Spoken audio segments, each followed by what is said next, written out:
네, 말씀은 레위기 58탄이고요. 제목은 초막절 속의 십자가라는 제목입니다.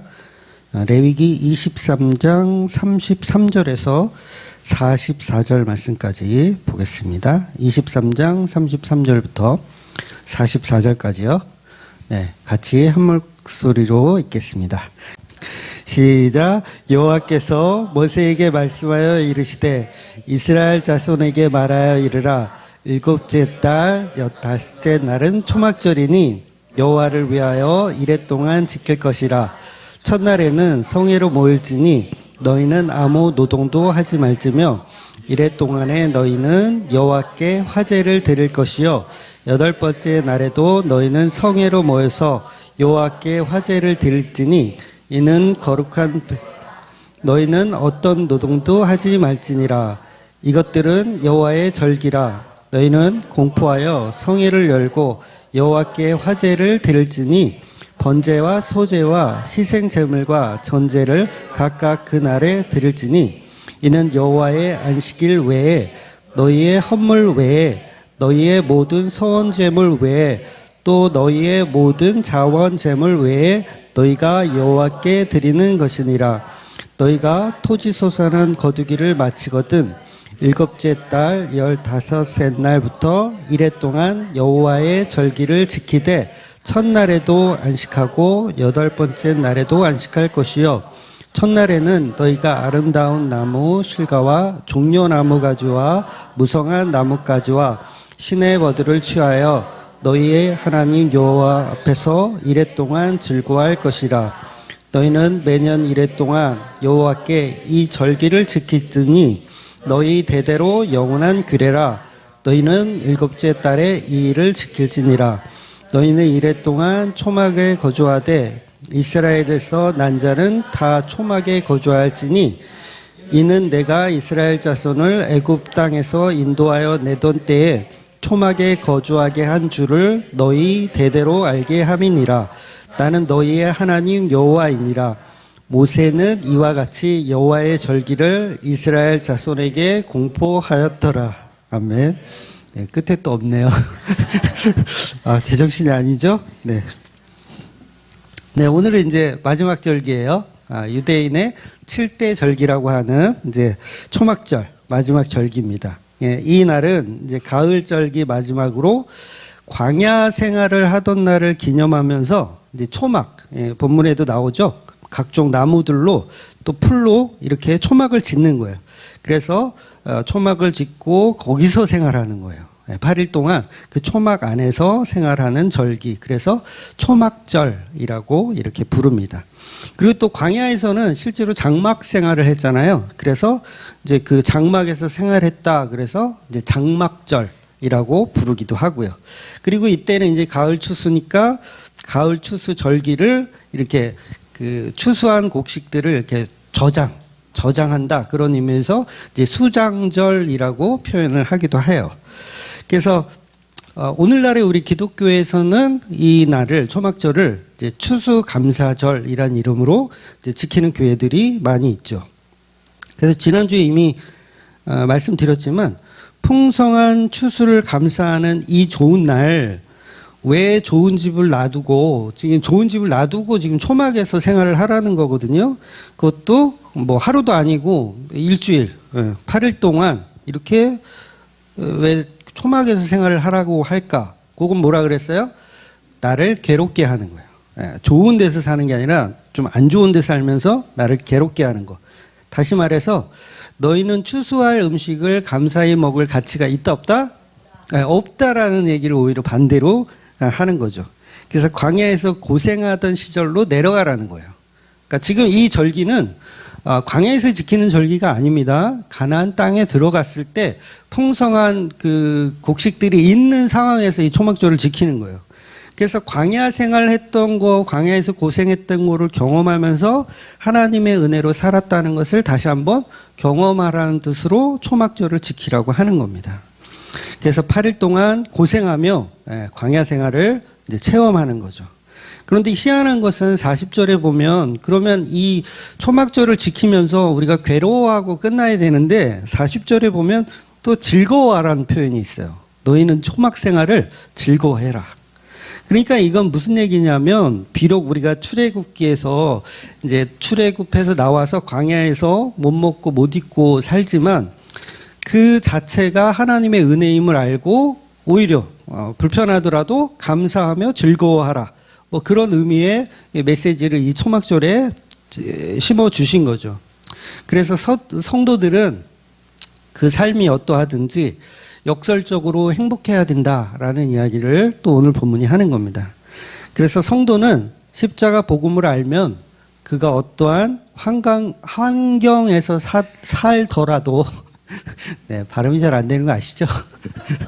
즐거워하며 살 수 있다라는 이야기를 하는 겁니다. 그래서 비록 우리가 죄인이잖아요. 근데 죄인에서 사실 끝나는 건 아니죠. 죄인인데 사랑받은 나, 죄인인데 신부된 교회가 된 나, 이걸 또 발견할 수 있어야 된다는 겁니다. 살짝 더운 것 같아요. 저만 그런가요? 네. 그래서 광야에서 우리가 함께 하시는 그 하나님 때문에 즐거워할 수 있는 것처럼 몸된 교회인 역시 우리도 예수님과 함께하는 모든 날이 사실은 좋은 날이라는 거죠. 그래서 이 초막절은 7월 15일 유대 달력으로 7월 15일 시작하는 절기예요. 그리고 첫날과 마지막은 이제 성회로 모입니다. 그러니까 같이 모여서 성스러운 그 모임을 갖는 거죠. 모여서 뭘 하느냐? 안식일처럼 지키는 거예요. 안식일과 똑같이. 그래서 노동하지 마라. 그래서 교회는 자기 힘으로 살아가는 존재들이 아니고 오직 하나님의 은혜로만 살아가는 백성들임을 다시 한번 이 절기를 통해서 이제 되새기다. 이렇게 해마다 이걸 지키라고 이야기하는 겁니다. 그래서 오늘 마지막 절기에서 정말 중요한 것을 다시 한번 말씀드리지만, 유대인의 7대 절기를 시간의 흐름으로만 보면 안 된다 그랬어요. 시간의 흐름으로. 무슨 얘기냐면 유월절은 십자가를 상징하고, 초실절은 부활을 상징하고, 그 다음에 나팔절은 재림을 상징하고, 이렇게 수장절은 뭐예요, 그럼? 영원한 천국을 상징하고, 이런 해석이 틀린 해석은 아니에요. 틀린 해석은 맞는 해석이지만, 각 절기가 뭘 상징한다? 십자가를 상징한다는 게 더 중요하다는 거예요. 그러니까 시간의 흐름으로 나열하는 건 좋은데, 하나의 절기로도 십자가를 충분히 설명할 수 있어야 된다는 거예요. 그러니까 나팔절로도 십자가를 설명할 수 있어야 되고, 오늘 수장절을 가지고 천국의 아름다움만을 이렇게 표현하기보다 그 수장절 속에 뭐가 있냐? 십자가가 있음을 역시 동일하게 보아야 한다는 거죠. 그래서 이 차이가 종교와 기독교의 차이예요. 그러니까 종교는 이런 것들을 나열해서 그 나열한 거에 맞는 식으로 그냥 해석하고 끝나요. 근데 기독교는 모든 성경은, 모든 절기는 다 예수 그리스도로 완성되고 예수 그리스도의 십자가로 해석이 되어야지 그게 기독교인 거예요. 해석하지 못하면 기독교가 아니라는 거죠. 그래서 십자가로 해석하는 게 반드시 우선이 되어져야 한다는 겁니다. 그래서 십자가가 없으면 성도가 아니에요. 십자가가 없으면. 십자가가 없는 수장절, 십자가가 없는 추수감사절은 성도가 아니라는 얘기예요. 그래서 십자가를 놓치는 시간의 흐름으로만 보면 세대주의적 이단에 빠질 수도 있고요. 그 다음에 각 절기들을 가지고 율법적으로만 지킬 수가 있어요. 그런데 이 모든 절기들은 다 예수 그리스도의 십자가를 그대로 표현하고 있다는 거죠. 그래서 결국은 십자가가 사라진 한국교회의 모습을 우리가 지금 보고 있잖아요. 그러니까 추수감사절, 이제 9월, 10월, 11월, 11월, 올해가 아마 19일이 추수감사절일 거예요. 3주 남았어요. 11월, 19일. 물론 우리 교회는 추수감사절을 따로 지키진 않아요. 근데 한국교회 대부분 추수감사절이라는 이름으로 11월 19일 날 이제 제사를 드리는 거죠. 한마디로. 예배를 드리는 게 아니라 제사를 드릴 거예요. 곡식을 여기다 올려놓고 이제 수장절을 지킬 거예요. 제사를. 근데 그런 모습들이 다 십자가를 내러티브하지 못하는 어리석은 종교라는 거예요. 그래서 서양에서도 오래전부터 추수감사절에는 거위를 잡아먹나요? 잘 모르세요? 서양에서, 그렇죠. 칠면조를 잡아먹거나, 칠면조가 없으면 거위를 잡아먹거나, 거위도 없으면 뭐 오리를 잡아먹거나, 이렇게 잡아먹는 날로 되어버렸어요. 기독교가 아니에요, 그건. 예, 그런 날로 만들어버리면 기독교를 상실한 겁니다. 그러니까 풍년에 감사해서 추수감사를 지키는 우리 한국교회의 모습은 여전히 종교 생활을 열심히 하고 있는 모습이라는 거죠. 그래서 종교가 없는 사람이나 종교가 있는 사람이나 똑같이 그냥 추수감사절을 그냥 풍년에 감사하는 날로만 지킨다는 거예요. 그러니까 세상 사람들이 추석을 지키잖아요. 추석은 뭐죠? 우리가 곡식들을 이렇게 재배한 거를 이렇게 감사하는 마음으로 누구한테 감사하는 거예요? 조상님한테 감사하는 건가요? 아무튼 그렇게 하는 거나 교회에서 추수감사절날 무배추를 올려놓고 하나님께 제사를 드리는 거나 똑같다는 거예요. 둘 다 그냥 종교성. 그냥 추석 지키는 건 뭐 유교적 사상일 뿐이고, 그 다음에 교회에서 무배추 올려놓는 건 그냥 종교 행사를 하는 거죠. 그런데 반드시 이 초막절에 숨겨져 있는 십자가를 보지 못하면 그건 종교에 빠지는 거라고 할 수 있다는 겁니다. 그래서 기독교가 말하는 수장절의 의미는 시대적 흐름이 아니라 초막절 속에 들어있는 예수 그리스도의 십자가로 정리하셔야 된다는 거예요. 그래서 제가 이전 설교에도 좀 말씀드렸던 것 같은데, 오늘은 조금 이제 자세히 좀 말씀을 드리면, 제가 이런 얘기를 드린 적이 있어요. 죄하고 의하고는 같다. 기억나세요? 좀 어려운데, 죄하고 의하고는 같다.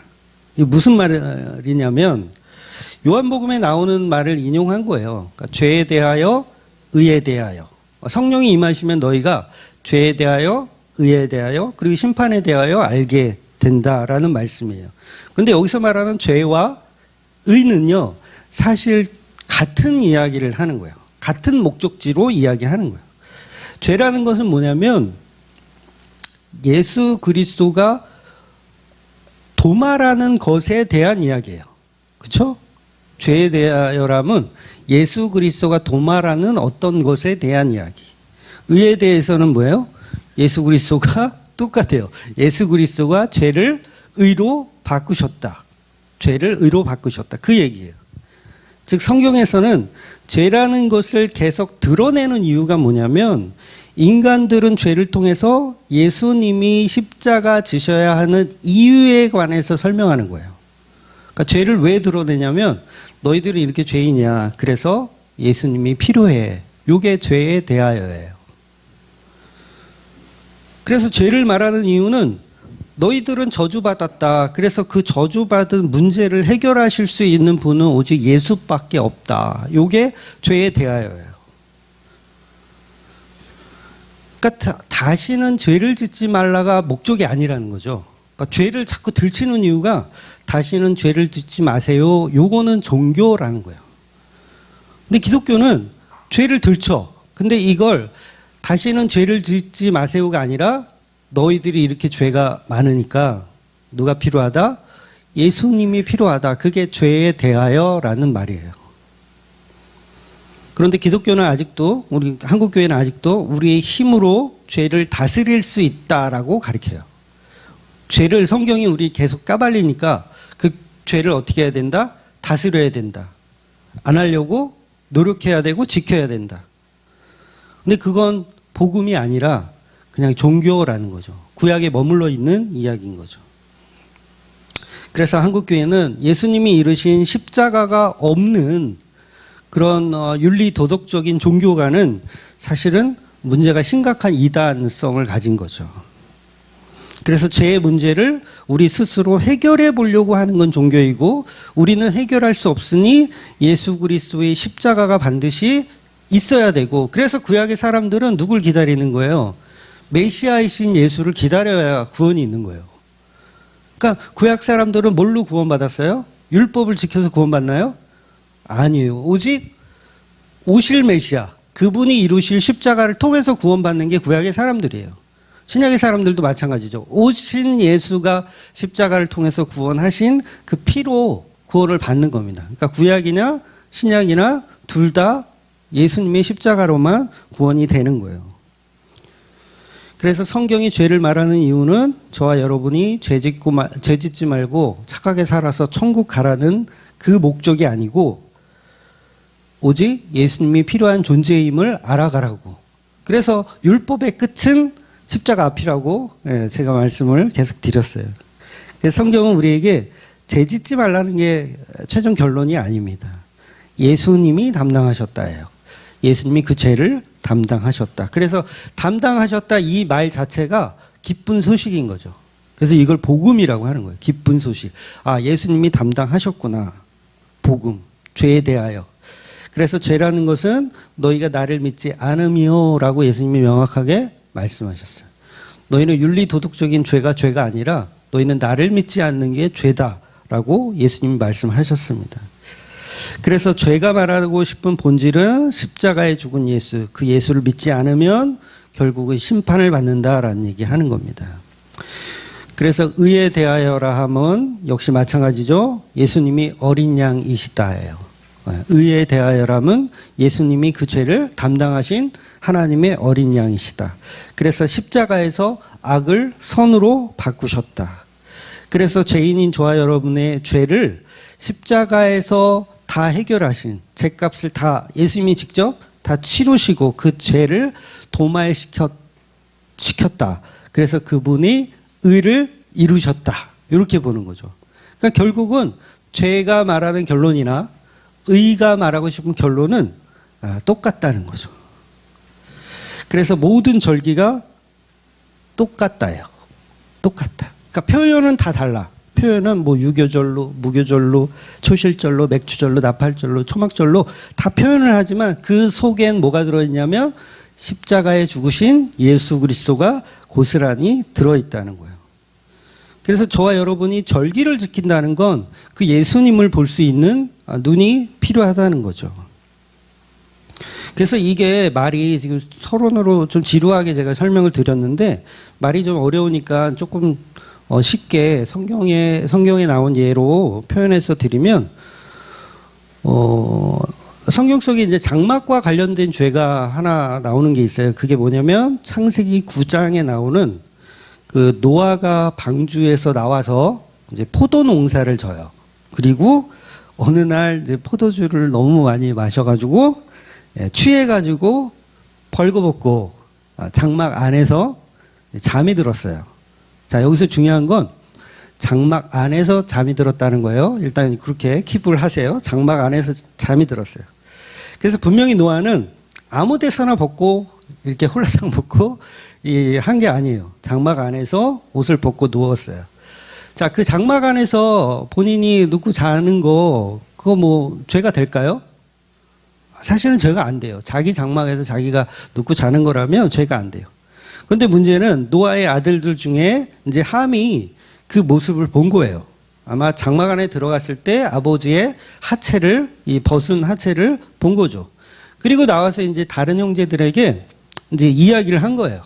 아버지가 홀딱 벗고 술 취해서 잔다. 이렇게 얘기를 했어요.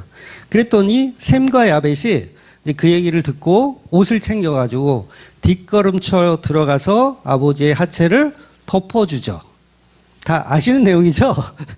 자, 모르는 것처럼, 처음 듣는 것처럼. 그래서 이제 함이 이제 그 한마디로 해서 알레리 꼴레리를 한 거잖아요. 함이. 그래서 함이 아버지의 수치를 보았다는 이유로 저주를 받아요. 저주를 받는데 특이한 게 뭐냐면 지금 잘못은 함이 했잖아요. 함이 했는데 아니 노아는 벗고 있었고 함이 벗은 몸을 이제 조롱한 것으로 이제 표현을 해요. 성경은.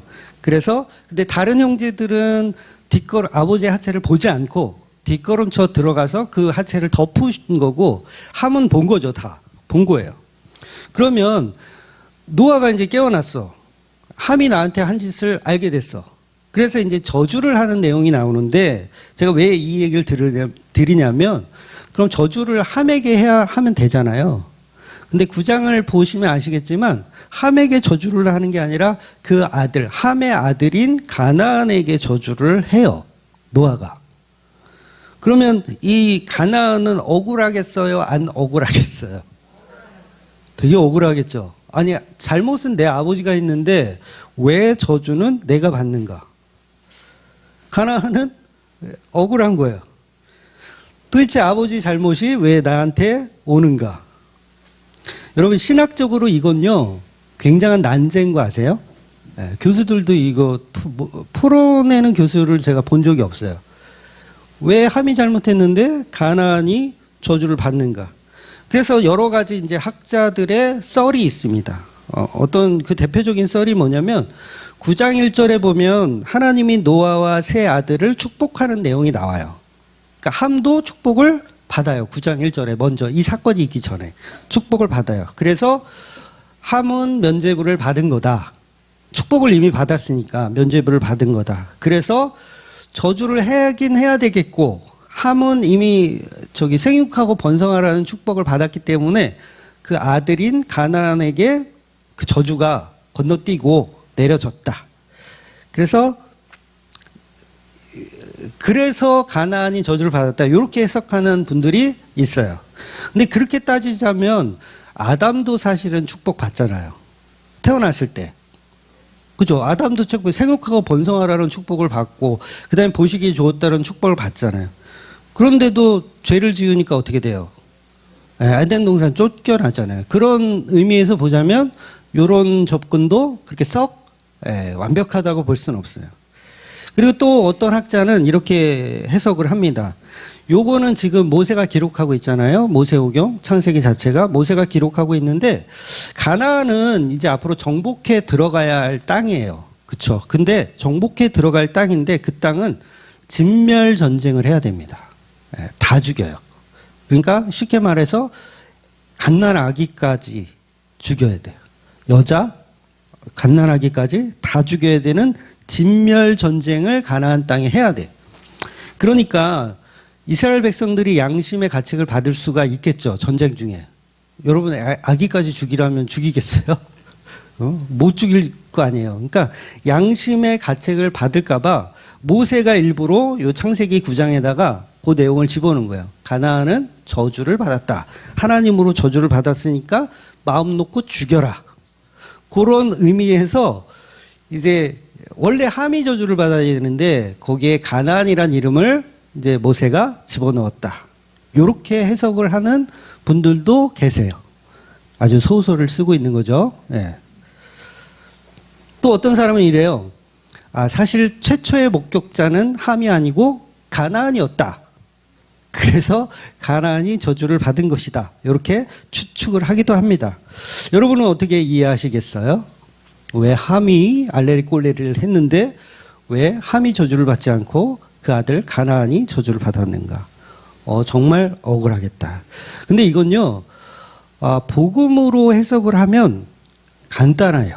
간단한 문제가 돼요. 복음으로 해석하면, 십자가의 복음으로 해석하면 간단한 해석이 됩니다.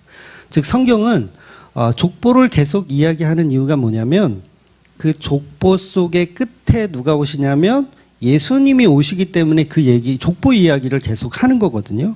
그래서 중요한 것은 이 족보가 창세기 5장에도 나오고 마태복음, 신약에 있는 마태복음 1장에도 족보 이야기가 나와요.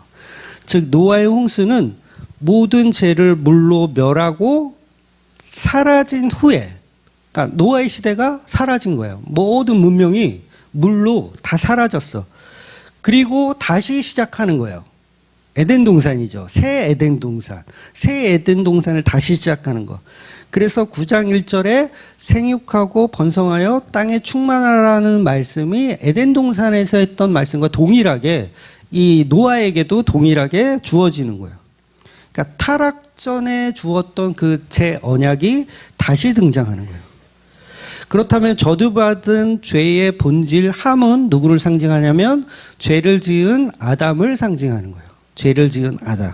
그리고 선악과 먹고 저주받은 첫사람 이 아담이 있고 그 다음에 그 첫사람 아담이 있으면 그 죄를 도말해야 하는 그 저주를 감당해야 되는 누군가가 또 와야 되죠. 그 후손이 와야 되는 거예요.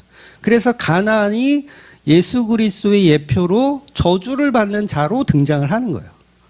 이 개념을 좀 복음적으로 이해를 하셔야 돼요. 그래서 아까 말씀드린 대로 아담도 처음 창조되었을 때는 축복을 받지만 함도 처음에는 9장 1절에서는 축복을 받아요. 하나님으로부터 축복을 받지만 결국은 죄를 짓기 때문에 이 죄에 대한 감당은 다른 제3자가 하는 거예요. 그 제3자가 바로 복음이라는 개념이죠. 그래서 장막이라고 하는 이 장소가 에덴 동산의 중앙을 의미하는 거예요. 노아의 장막이죠. 그러니까 보아도 안 되고 뭐 해야 돼요? 보아도 안 되고 먹어도 안 되고, 이 표현이 좀 그렇다. 장막 안에 무언가가 있는데, 숨겨진 무언가가 있는데 보아도 안 되고 먹어도 안 되는 거예요. 그 안에 뭐가 있어요? 술 취한 아버지가 있어요. 보아도 안 되고 먹어도 안 되는 거예요. 보지도 말고 먹지도 말아야 하는데 장막 안에 계신 그 아버지를 누가 보고 누가 먹은 거예요? 함이 보고 먹은 거예요. 그래서 어떤 학자들은요, 단순히 함이 아버지의 하체를 보고 그냥 알레리 꼴레리 한 게 아니라 요건 동성애를 한 거다라고 해석하는 분들도 있어요. 동성애를 한 거다. 왜냐하면 노아의 시대에는 굉장히 성적으로 문란했기 때문에 충분히 그런 가능성도 뭐 없지는 않아요. 물론 정확한 건 아니에요.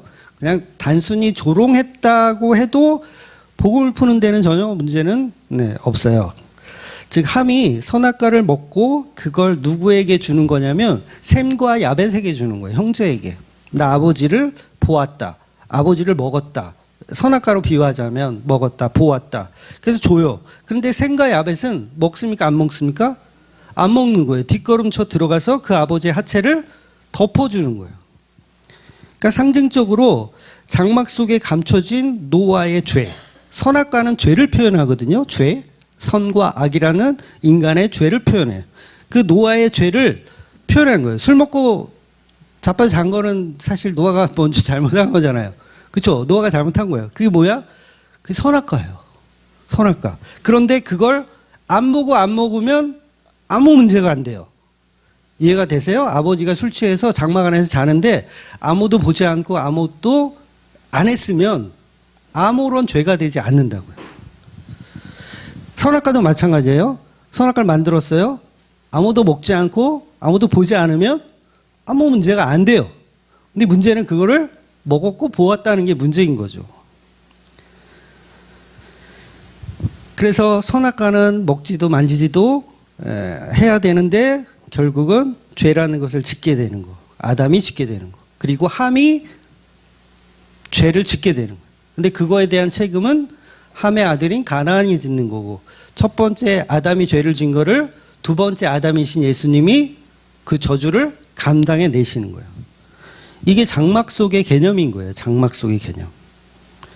그런데 결국 함은 선악과를 먹은 것처럼 아버지의 하체를 보고 조롱합니다. 그래서 노아의 홍수 이후 첫 번째 죄가 시작된 거예요. 노아의 홍수. 이제 새 에덴 동산이 지금 만들어졌는데 첫 번째 죄가 등장하는 거예요. 그러니까 이걸 아담의 죄라고 할 수 있는 거죠. 그렇다면 그 저주인 함이 아닌, 저주의 대상인 함이 아닌 그 족보에서 나오는 가나안이 그걸 감당해내는 것은 복음을 설명하고 있는 내용이라는 거죠. 즉 첫 아담이 지은 죄를 둘째 아담인 예수께서 저주를 십자가에서 감당하는 내용이 가나안이 저주받은 이유예요. 간단하죠. 그래서 가나안이 상징적으로 십자가의 저주를 상징합니다. 마치 다윗과 우리아의 아내 바세바가 서로 이제 범죄를 하잖아요. 간통이라고 해야 되나요? 이거 뭘 간음이라고 해야 되나요? 죄를 짓잖아요. 잘못은 다윗하고 바세바가 했어요. 뭐 바세바가 강간을 당했는지 그 정확하게 잘 모르겠어요. 하여튼간 잘못은 엄마 아빠가 했는데 그 죄값을 누가 받아요? 그 아이가 받아요. 다윗과 바세바 사이에서 태어난 그 아이가 결국은 시름시름 앓다가 다윗이 아무리 기도를 해도 고쳐주지 않으시고 그 죄값을 그 아이가 감당하고 죽는 거예요. 그러니까 이 내용이 똑같죠. 왜 함이 잘못했는데 가나안이 저주를 받는가? 그 내용이 똑같이 설명되는 거예요. 그래서 가나안 족속들은 저주받은 상태로 살고 있기 때문에, 그래서 그 사람들이 훌륭하다는 얘기가 아니에요. 가나안은 저주를 받았기 때문에 죄를 짓고 사는 거예요. 계속 그 후손들이. 그래서 죄를 짓고 사는 가나안 땅을 누가 쳐들어가냐면 하나님의 군대 여호수아가 저주받은 자들을 진멸하러 들어가는 거예요. 가나안을 정복해 들어가는 거예요. 근데 이 전쟁은 어떤 전쟁이라고 그랬어요? 진멸 전쟁. 아이와 어른에 이르기까지 여자든 남자든 상관없이 다 죽이는 십자가 전쟁인 거예요. 그러니까 가나안 땅 자체가 예수 그리스도라면 하나님의 군대가 그 예수 그리스도라는 십자가를 저주 가운데 진멸해 버리는 거예요. 잘못은 함이 해놓고서 가나안이 저주를 받는 거예요. 십자가 이야기를 하고 있는 겁니다. 그래서 저주를 받는다는 것은 그 자체가 죄악으로 살고 있다라는 예언이에요. 다시 말씀드리지만 가나안 땅의 족속들이 죄가 없다는 게 아니에요. 저주를 받았기 때문에 저주스러운 죄 가운데 그냥 계속 살고 있는 거예요. 저주가 뭐예요? 자기가 죄를 지어도 죄가 뭔지 모르는 상태로 살아가는 게 그게 저주받은 상태잖아요. 그래서 그 죄악된 도시 가나안을 하나님의 군대가 뚫고 들어가서 거주를 하는 거예요. 이게 중요하거든요. 가나안 땅은 저주받은 땅이에요. 근데 하나님의 군대가 그 저주받은 땅을 진멸하고 여기를 청소하고 다시 돌아오는 게 아니에요.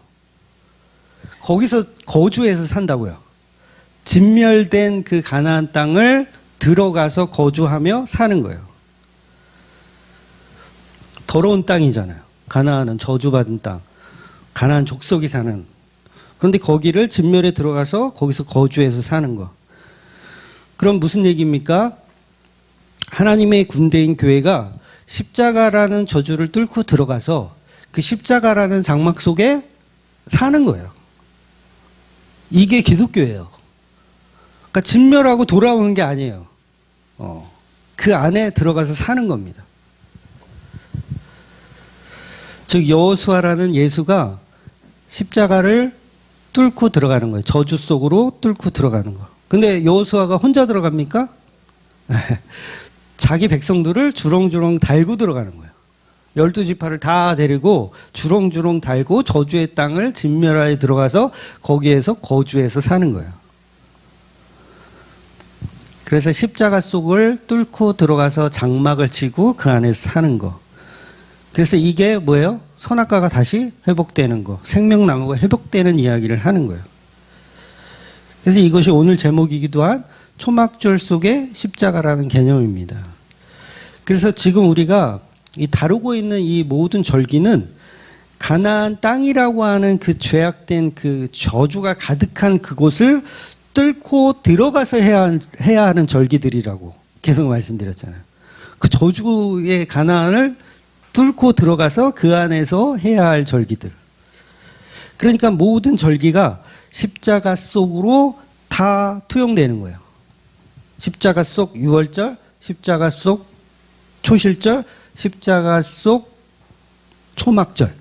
다 십자가 속으로 투영되는 거.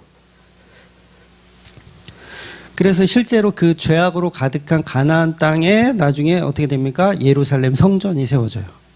그 저주받은 그 땅에. 노아를 알레리꼴레리한 그 함의 한 잘못을 가나안이 뒤집어쓰고 저주를 받아 있는 그곳을 하나님의 군대가 들어가서 거기에 뭘 세우냐면 예루살렘 성전을 세우는 거예요. 그리고 그 예루살렘에서 예수님이 십자가에 달려서 죽으시는 거죠. 그러니까 하나님의 아들이신 예수님이 성육신에서 어딜 가냐면 저주받은 그 땅에 가시는 거예요. 거기가 가나안 땅이에요. 대한민국에 안 오셨어요. 대한민국은 저주에 받은 땅이 아니니까. 저주받은 땅으로 가시는 거예요. 결국 저주받은 땅의 의미는 십자가라는 성질을 만들어내는 거죠. 그래서 선악과가 섰던 그 에덴 동산에 예수님이 이제 십자가로 다시 세우시는 거. 그래서 저주받은 땅을 예수님이 십자가로 회복하는 이야기. 그래서 에덴 동산이 재창조되고 노아의 그 새 에덴 동산이 다시 재창조되고, 그래서 모든 절기들이 예수님이 이루신 그 십자가로 다시 재창조되는 이야기를 하고 있는 거예요. 그래서 광야가 상징하는 것도 결국은 예수님이 걸으신 십자가를 의미하는 겁니다.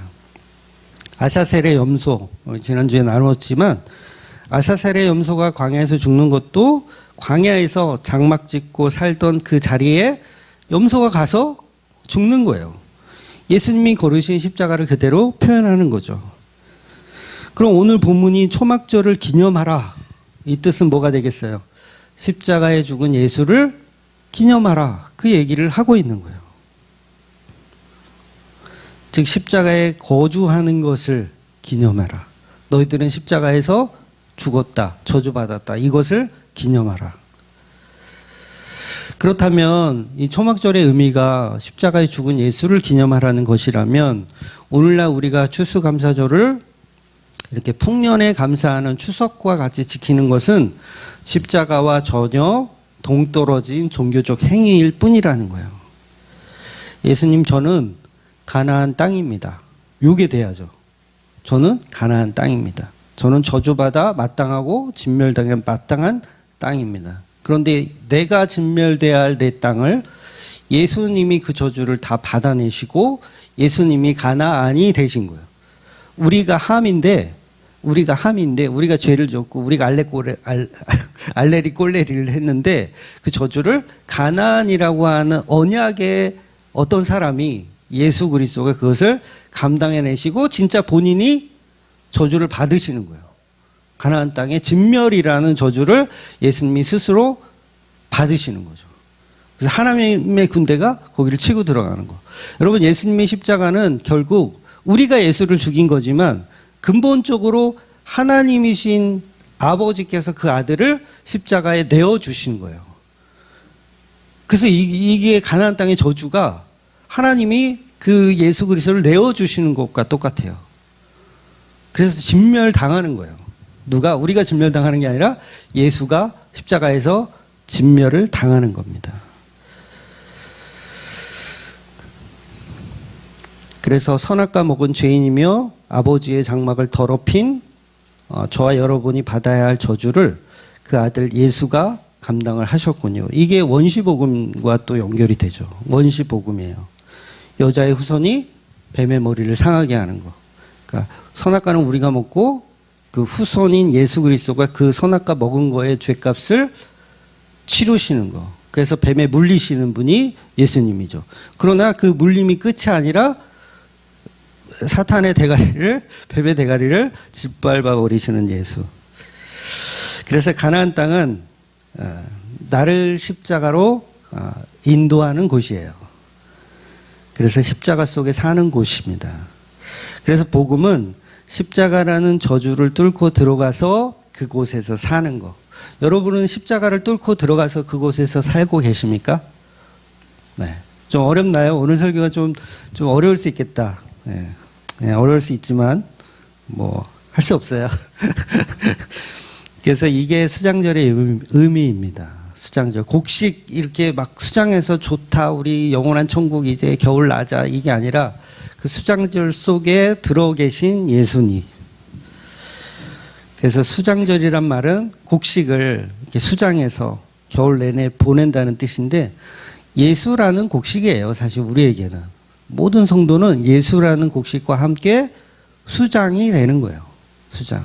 그 수장한 장소는 어디냐면 십자가 속에 수장되는 거. 그래서 영원히 십자가와 더불어 사는 게 성도입니다. 네, 십자가 속에서 사셔야 돼요. 이게 어려운 얘기거든요. 뭐 십자가 속에서 이런 십자가 속에서 사는 게 뭔데, 저주 가운데 사는 거예요. 예수께서 감당하신 저주를 날마다 보며 사는 게 초막절을 지키는 일입니다. 그러니까 우리가 예수님이 저주받은 가나안 땅이시군요. 누구의 죄 때문에? 나의 죄 때문에. 아담이 내가 먹은 선악과 때문에 예수님이 그 일을 감당하시는군요. 이렇게 사는 게 초막절을 지키고 사는 겁니다. 그래서 죽는 날까지 저와 여러분은 십자가 속에 들어있는 그 초막절을 지키고 사시는 저와 여러분이 되시기를 주의 이름으로 축원드리겠습니다. 아멘. 기도하겠습니다.